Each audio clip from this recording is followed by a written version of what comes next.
Good afternoon, everybody, and welcome to this special edition of LinkedIn Live. And today I'm talking to Sam Sheriff. Sam, tell us first of all about yourself. Hi, Michael. Thank you for having me here today. It's fantastic to be here and to talk about something that I feel so passionately about as well. So thank you first to you and the team for the invite. So let me tell you all a little bit about Symphony. So Symphony RetailAI builds AI-powered end-to-end solutions for grocery retailers and CPGs. So supply chain right through to customer insights, space planning, merchandising. We do it all. We're one of the best in the industry, if I do say so myself. And we have 1,300 employees across the world. We're currently in over 15 countries. And engagement is something that's been really, really important, not just to me, but to our senior leadership team, right up to the CEO and the chairman. For some time, I've been with the organisation for 10 years. As you know, Michael, you and I have been working together now for, 8-9 years of those 10. Yep. And we have been measuring engagement for most of the time that I've been here. Not with Great Place to Work, actually. We were working with another partner at the time and we started out and engagement was very low when we started out because the organisation had been going through a lot of change, like a lot of organisations going through a huge growth spurt as well and suffering with all the people challenges that come along with that.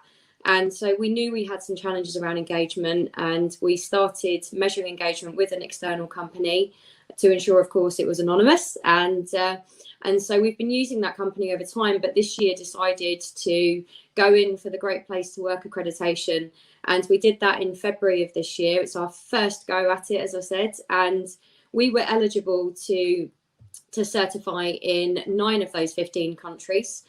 Due to the population in each of those countries. And I'm absolutely over the moon to say that we certified as Great Place to Work in all 9 eligible countries. So as you can imagine, I'm very happy, and the entire senior leadership team and the organisation are so proud of this achievement. Okay, and before we talk about Great Place to Work and where you've got to, let's go back sort of 9 years and first of all, Sam, talk about some of the business, where it was, how many people, and at the time, what were the issues you thought was the organisation faced when it came to engagement? If you can look back for me, please. Absolutely, I love looking back, and of course, hitting 10 years this year, I'm in real reflective mode. So it's great to look back and see where we were and where we are now. So when I joined the organisation back in 2012, we were just shy of 90 employees. We were a company called EYC at the time. Still providing software solutions, but also a large part of what we did was providing consultancy services to grocery retailers and CPGs. And the organisation had grown so quickly in such a short space of time. It had been acquired by a private equity firm as well.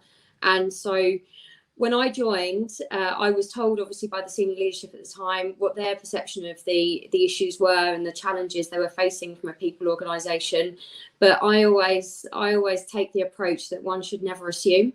And it's, of course, great to get a wider understanding of what the challenges are from a people perspective. So when I joined, I went on a bit of a listening tour, as my CEO would call it, and ask the employees, what do you think about working here right now? Where do you think we're going as an organisation? How do you think we're going to get there? What do you love? What don't you like? What would you change? And I think it's really important that you don't just assume what the issues are, and you ask the organisation, where are you seeing the challenges and what do you love? Because you don't want to go and change something that really is what makes it a great employee experience for people. And I would say the experience for people at the time when I joined was they knew they were part of something exciting and something that was growing and something they really wanted to be part of. We often say here that we are retail, and we absolutely are. We're full of retail and CPG experts, and we've got some of the best in the industry working here. And it was really important to us that we're able to retain those people as well. But it was very clear that they weren't really sure about where we were going and how we were going to get there. So myself and the CEO, we've really focused on helping people understand what the journey is and how they're part of that journey, and always answering that question of, what does this mean for me? So what does it mean for my career development, my progression? What does it mean for the organisation in terms of where we're going and how that relates to how I'm compensated, rewarded, how I feel about working here. And I would say that, and I see this in the HR industry and I see this out in the market generally, is what's become so important over the years is the employee experience for people. Yes, okay, compensation is great, but people have lots of choices now as it relates to where they work. The market is insane, like something we've all never seen before. And, call it the great resignation or the great reshuffle, however you like to look at it. People are all absolutely 110% focused on the experience at an organisation. And I would say at that time, whilst people were excited about where we were going, the experience probably wasn't where it needed to be. And so it was really important to us that we asked them, what are the issues that you're facing and what can we do to make this a better experience for you? And that's always what I focus on in terms of measuring engagement. And as we've changed as an organisation over the year, be it either through the business growing organically or inorganically, are we taking our employees with us? Are we listening to them? Are we helping them understand what the journey looks like and what it means for them? And never shy away from the tough questions that they might have to ask you. And even if you don't know the answer, it's absolutely fine. And I think that's how you build credibility with employees and create a much better experience for them, is if you're open and honest. And we're very fortunate here that we have a CEO that is extremely people focused, extremely visible in the organisation.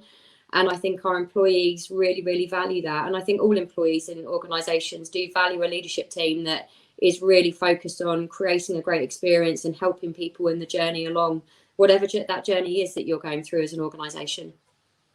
Okay, and you mentioned the sort of how the business has changed in the last 10 years, and you've growth both organically but also by acquisition. And I also know you've expanded globally very significantly. So those three things: organic growth, acquisitions, and globalization. What has that meant in terms of the employee experience? Maybe where you were and what you've had to do listening to employees to reflect those three things. Yeah, I mean, well, it's a great question because the three are not mutually exclusive for an immediate great employee experience. And I always say communicate. And that's so important, because if people, again, don't understand where you're going or why you're doing something, for example, why you've made an acquisition and what it means to our go-to market strategy, then you're just not going to be able to take you with them.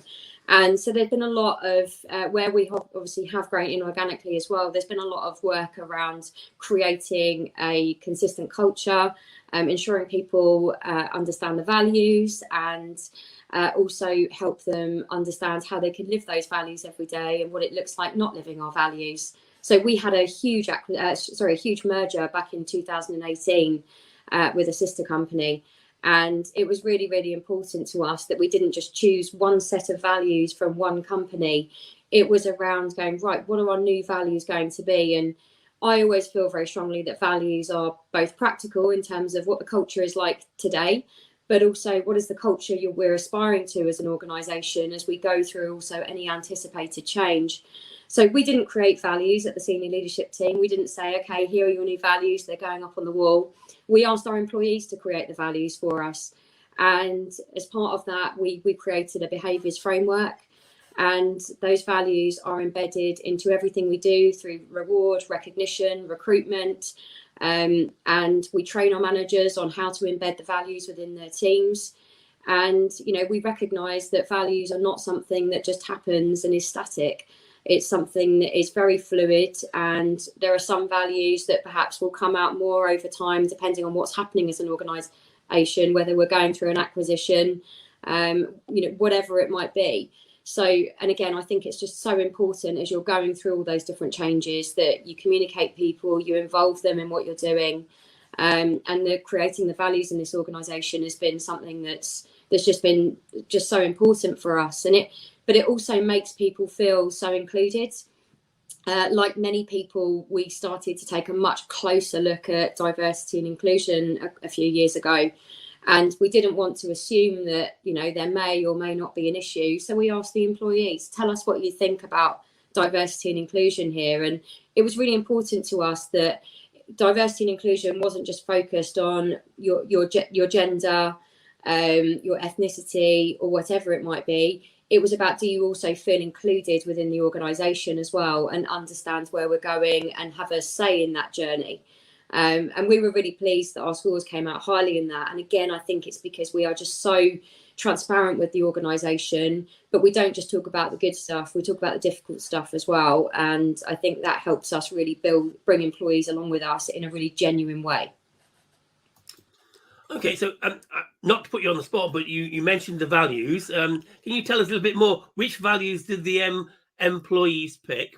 And I'm also keen to know more, Sam, because obviously you are a global business, and you talk about a culture and a common culture, but how again do you reflect that in the various different global locations? I.e., a culture, say for the States or Thailand, might be very different to the UK. So tell me about the values and then how you set about creating this culture. Yeah, so the values were created from a collection of country collection of employees across the company, across the world, across functions, because we wanted a diverse group of employees to talk to us around the culture.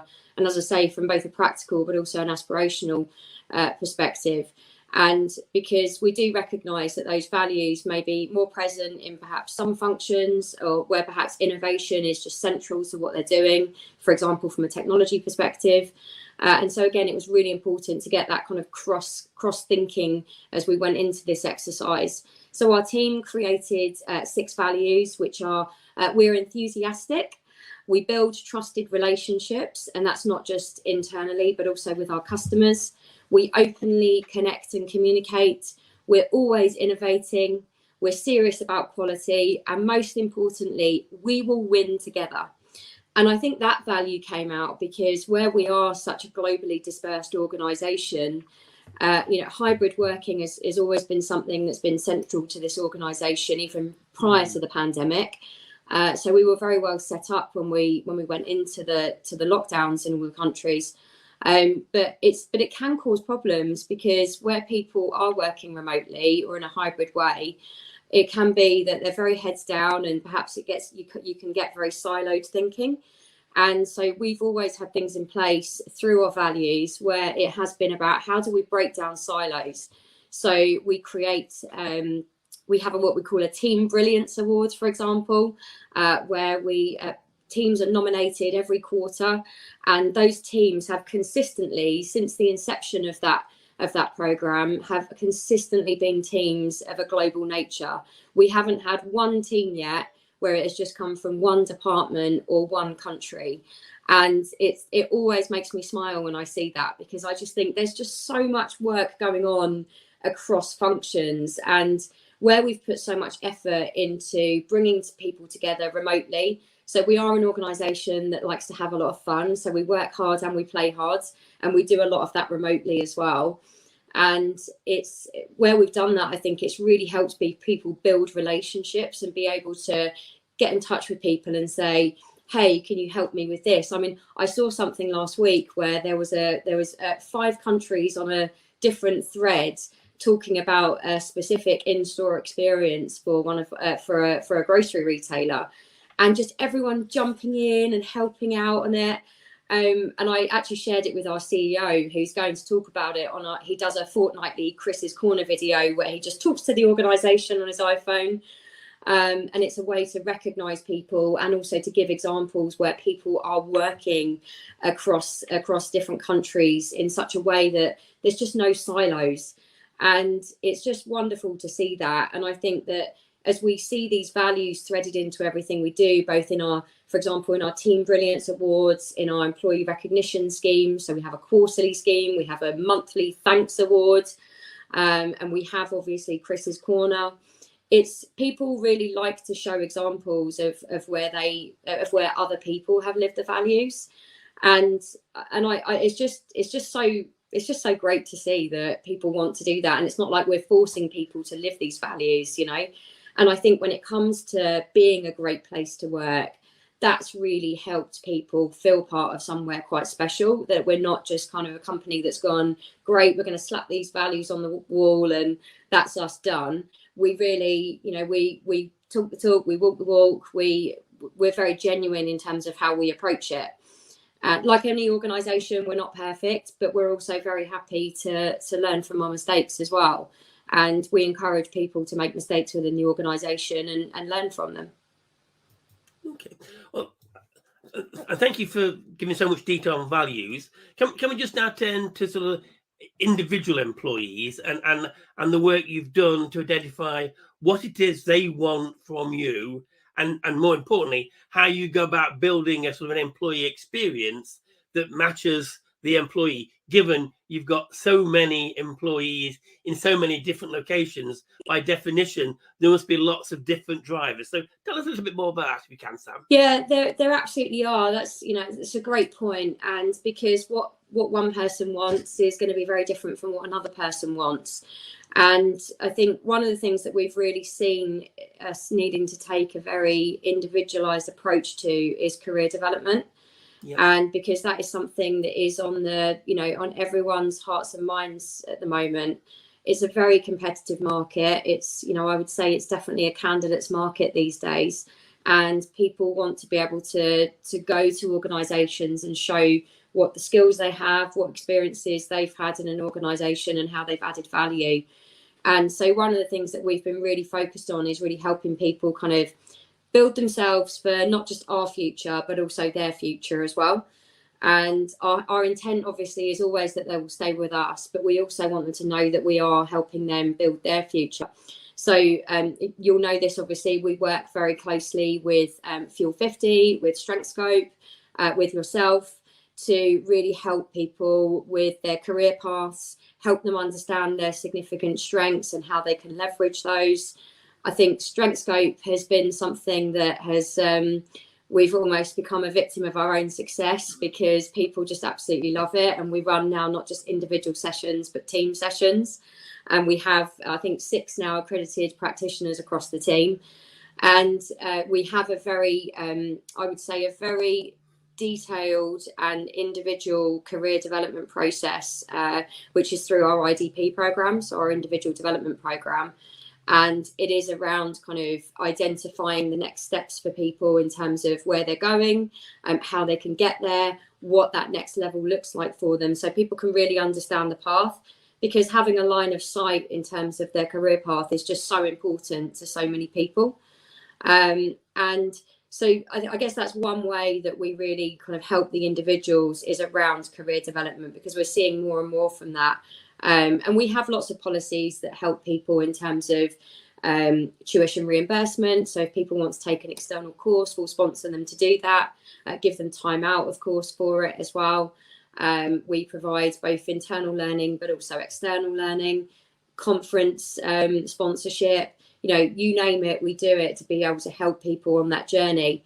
But again, it very much does depend on the people, the function, the country they're in. And so my HR team, they are very, very customer facing, as we would call it, real partners to the business to be able to understand what the particular challenges are or areas for priority are within a function at that particular time. So I have 3 regional HR directors who report into me, along with, of course, learning and development, recruitment and facilities. But they really partner with our heads of functions to help them with creating detailed and specific plans, because you can't just take a global approach to everything. You do have to take a more localized approach. And again, I think that really shows in terms of how people feel about us, because I think it builds a level of trust that we're not just assuming it's a kind of a one fit, fits one approach fits all. And as I look at Great Place to Work, we didn't just get the accreditation and go, great, happy days, let's all just pop the corks and move on. It was a case of, right, now we need to communicate to this organisation around kind of where we're doing well, where there are areas for improvement, and what those action plans are. So we did that at a company level, and then we did that at a country level, and then at a functional level. And there are detailed action plans for all of them, because as it relates to people trusting you, to creating that great employee experience, people need to understand that it's not just data that you've got and you're happy with and move on. They need to see that you're actually doing something with that as well. And one of the things that I've said to the organisation, for example, is, look, we can't do everything. So these are the things we're going to focus on right now. And this is what we'll focus on later down the line. And again, I just think it builds credibility and trust with people. Okay, so I wanted to bring you back to you work in a very competitive commercial environment, don't you? And therefore, this employee agenda of people deciding when they want to leave, and you saying, well, yes, we recognise that's going to be a feature, but we'll sort of help you in your career. And likewise, I'm thinking, do you think what you've been doing has been instrumental in retention, but equally in terms of attraction? Do you think you as a business now are known as a great place to work, and that's significantly impacted on people actually applying for jobs as well? So holding on as well as attracting people. Sam, yeah, I do. The short answer is yes. The longer answer is we're very early in our great place to work journey, I would say. It's a journey that we're committed to for the long term. But since getting our accreditation in February, we have had people who have left talk to us about coming back.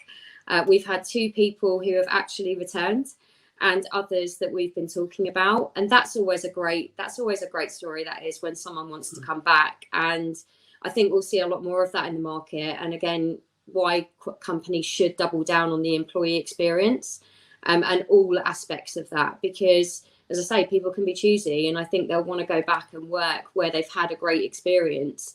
And so, yeah, I think it's helped us with retention for sure. I know all of our employees are incredibly proud of the certification, and so they should be, because this isn't just HR's celebration or the CEO's celebration.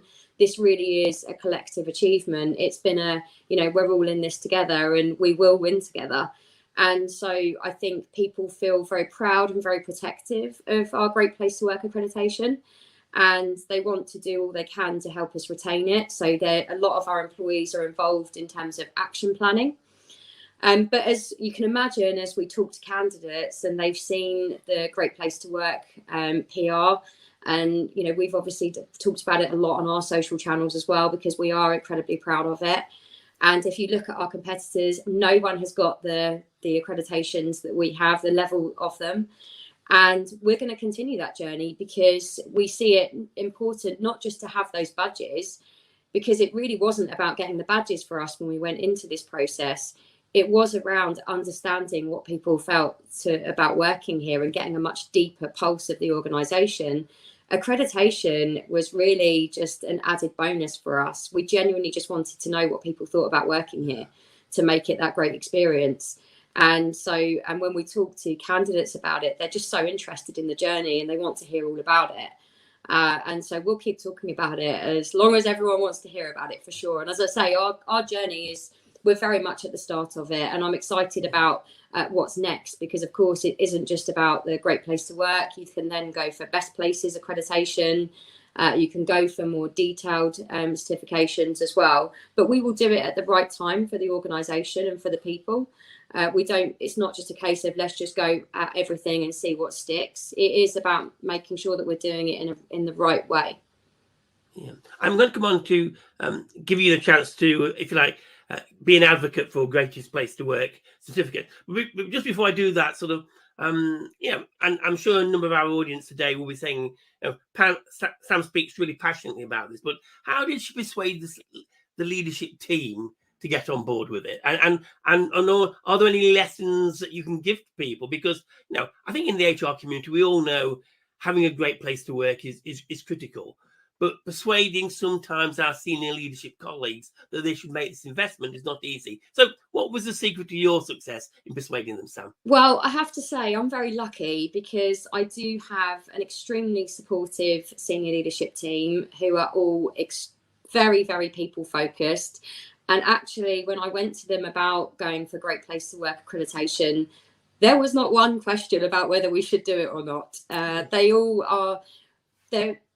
HR is always first on our agenda when it comes to anything we're talking about at a business level perspective. So our monthly business reviews, board meetings, HR is always first on the agenda, because we do know that people are the most important. And we can't profess to be a people organisation if we're not talking about people at the top. And so I was very lucky. I did not have any challenges. But if people are having challenges, then I would encourage them to, you know, speak with Great Place to Work as well, because they can help you. But essentially, and I said this when I was interviewed by Great Place to Work, is creating a great employee experience just makes perfect business sense. It is something that if you don't make it a great employee experience, Great Place to Work accreditation aside, you will see attrition and you will see low engagement, and your customers will be impacted by that, because there is research and evidence out there that absolutely confirms the fact that happy employees equals happy customers. And that is, from my perspective, the one and only piece of advice you can give your senior leadership team. But I was very lucky because I wasn't in that place. But yes, I am very passionate about it. As I say, I've been with the organisation for a long time, but I've only been with the organisation for that time because they have been so supportive of the people agenda, and that's I couldn't work anywhere where they weren't, to be honest. Okay.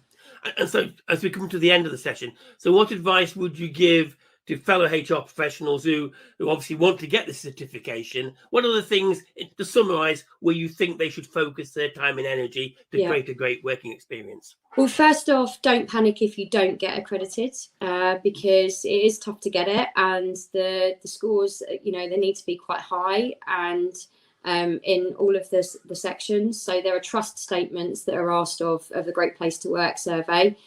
And what I see is that only helps you in terms of creating your people strategy for going forward. And as I say, years ago, when we started measuring engagement, our scores absolutely weren't where we wanted them to be, or where we felt they needed to be as an organisation.